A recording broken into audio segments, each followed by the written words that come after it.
Well, good morning, everybody.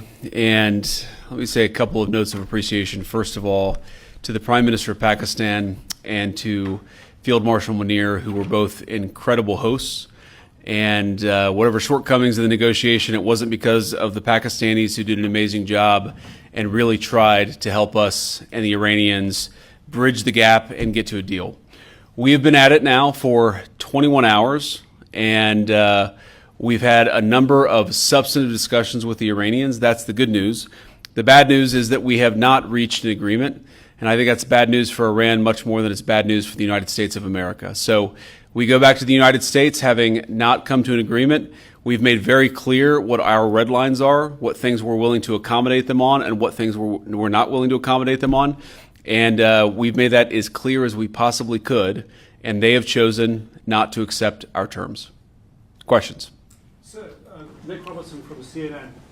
Precisely what have they rejected here? Can you help us understand it a little bit? Well, I won't go into all the details because I don't want to negotiate in public after we've negotiated for 21 hours in private.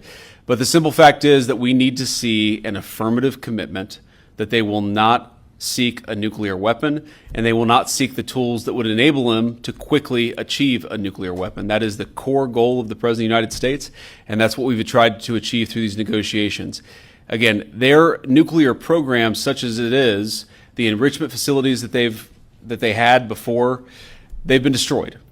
But the simple question is, do we see a fundamental commitment of will for the Iranians not to develop a nuclear weapon, not just now, not just 2 years from now, but for the long term? We haven't seen that yet. We hope that we will. Jen? Was there a framework on anything? And also, did the Iranian frozen assets come up? And did you reach any conclusions on those frozen assets? We talked about all those issues, Jen, and we talked about a number of issues beyond that. And so certainly those things came up. But again, we just could not get to a situation where the Iranians were willing to accept our terms. I think that we were quite flexible. We were quite accommodating. The president told us, you need to come here in good faith and make your best effort to get a deal. We did that. And unfortunately, we weren't able to make any headway. Preston.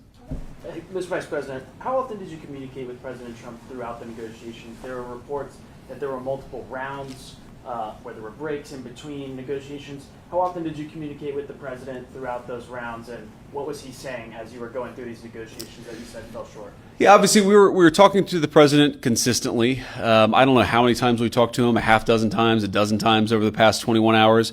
We obviously also talked to Admiral Cooper, to Pete, to Marco, to the entire national security team. We talked to Scott Bessent a number of times. So look, we were constantly in communication with the team because we were negotiating in good faith. And we leave here with a very simple proposal, a method of understanding that is our final and best offer. We'll see if the Iranians accept it. Thank you. Mr. Vice President, where does this leave the Strait of Hormuz?